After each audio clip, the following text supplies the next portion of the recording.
berdua di sini bakal ngebahas tentang asbabun nuzul. Sebelum itu, kita akan perkenalkan diri dulu. Halo, perkenalkan nama saya Deswita Sabila Sari dengan NPM 622022004. Halo semuanya, perkenalkan nama aku Maya Melisa Rajan. Aku dengan nomor NPM 622022009. Nah, sekarang kita bakal masuk ke topik pembicaraan yaitu asbabun nuzul. Sebelumnya ada yang tahu nggak sih asbabun nuzul itu? Apaan tuh? Kita kasih tahu aja kali ya supaya langsung dikasih penjelasannya.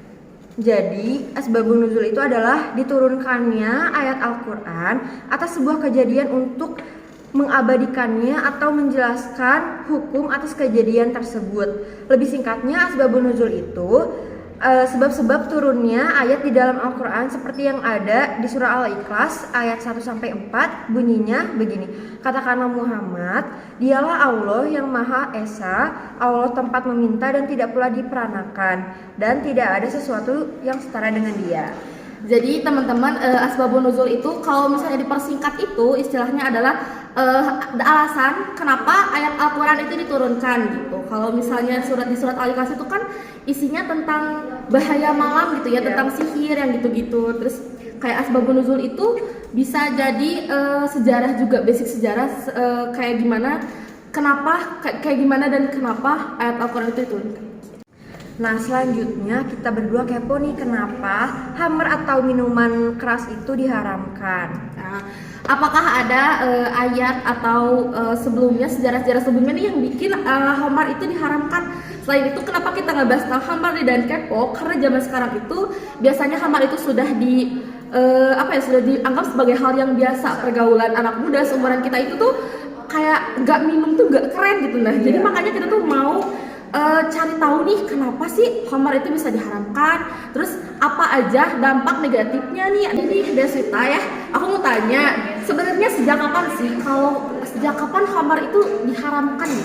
Nah, khamr itu diharamkan itu sejak Nabi Muhammad itu tuh udah diharamkan, sejak Nabi itu udah diharamkan. Kenapa diharamkan? Karena pada Al-Quran surat An-Nisa ayat 43 bahwasanya ada sekumpulan anak-anak muda pada minum khamar. Di situ anak muda itu menjadi imam. Nah, jadi imam itu dalam keadaan mabuk. Sebenarnya kan tidak boleh karena itu bisa membatalkan sholat tersebut. Karena sholat sendiri itu harus dilaksanakan ketika itu dalam kondisi sadar gitu ya. Kalau misalnya dalam kondisi pengaruh alkohol kan teman-teman tuh bisa sambil berhalusinasi, sementara sholat itu harus khusyuk begitu ya. Betul sekali. Betul banget. Lalu aku mau tanya juga nih, kenapa ada pengharaman khamar pada zaman dahulu dan dilakukan secara bertahap?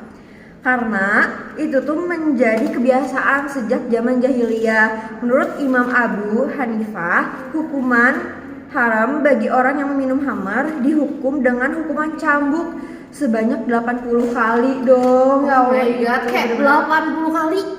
80 kali, teman-teman bayangin. Zaman dulu aja tuh ya, zaman yang belum berkembangnya teknologi, kita belum tahu nih ini dari ayat berapa, ini asbabun nuzulnya kayak gimana. Udah 80 kali.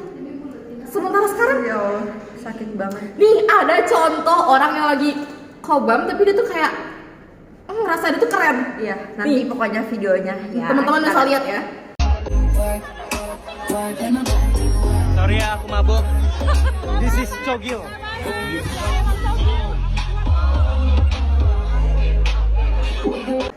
Nah, terus udah kayak gitu tuh apa sih dosa orang yang minum alkohol?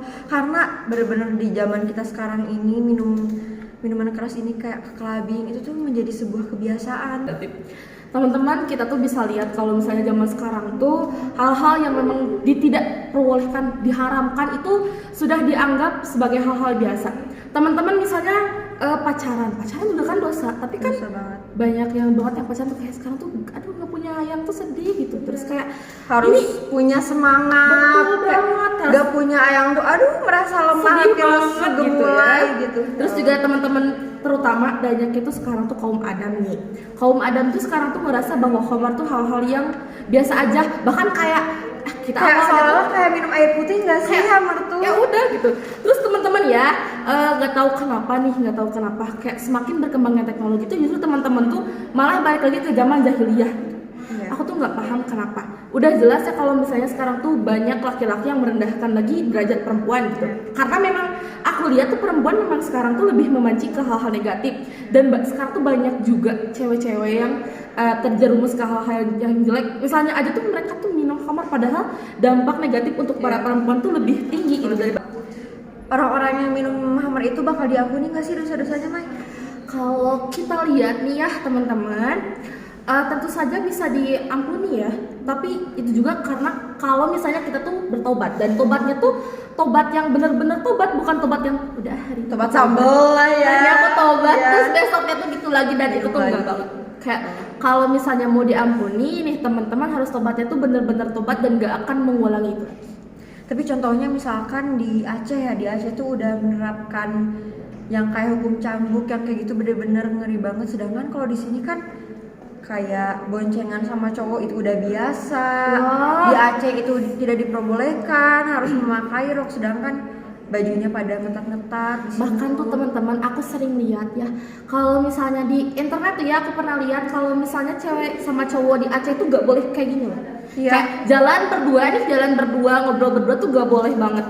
Tapi di kita tuh kayak mungkin memang kita tuh udah bercampur sama agama lain ya, jadi beriringan gitu, berdampingan. Iya. Tapi seorang muslimnya itu nggak bisa memposisikan dia sebagai seorang muslim gitu, kayak yang pegang-pegang seperti itu, ya Allah. nggak sangat boleh, tidak boleh sekali. Menurut Deswita sendiri nih, dampak negatif dari mengkonsumsi khamar itu apa sih? Nah, kalau misalkan tuh dampak negatifnya konsumsi khamar atau minuman keras itu tuh bisa hilangnya kesadaran, terus kejang-kejang bisa sampai meninggal itu. Betul. Ini mah amit-amit ya, karena aku pernah dapat cerita bahwasannya dia tuh sering banget minum khamar, terus dia meninggalnya dalam keadaan mabuk. Itu Jadi ini dari pengalaman, kebetulan saudaraku tuh ada yang kerjanya tuh sebagai petugas medis ya, dan dia tuh di bagian IGD gitu. Dia tuh sering nyeritain banget kalau misalnya pulang ke rumah tuh kayak, tahu gak sih tadi tuh ada orang yang kondisinya tuh mabuk dan muntahnya tuh sampai hitam. Otomatis berarti orang itu tuh udah overdosis dong. Iya. Kayak hitam bro, hitam. Kayak muntah hitam, muntah air aja tuh udah sakit dan gak kuat banget. Hitam. Teman-teman bayangin deh hasilnya tuh kayak. Dari dosen kita juga ngejelasin bahwasannya orang yang meninggal itu gimana pas kita ngelakuin di dunia ini. Kalau misalkan tuh sering minum khamar, meninggalnya dalam keadaan mabuk. Pas lagi mengerjakan sholat, meninggalnya pas sholat. Nah kalau misalkan tuh pas lagi azan, pas itu sempat viral kan, tuh pas bener. lagi azan itu tuh meninggal, masya Allah ya Allah. Jadi orang itu meninggal ketika sesuai dengan hobinya. Iya. Teman-teman pasti pernah lihat video isinya tuh bapak-bapak atau ibu-ibu lagi dangdutan, terus itu meninggal.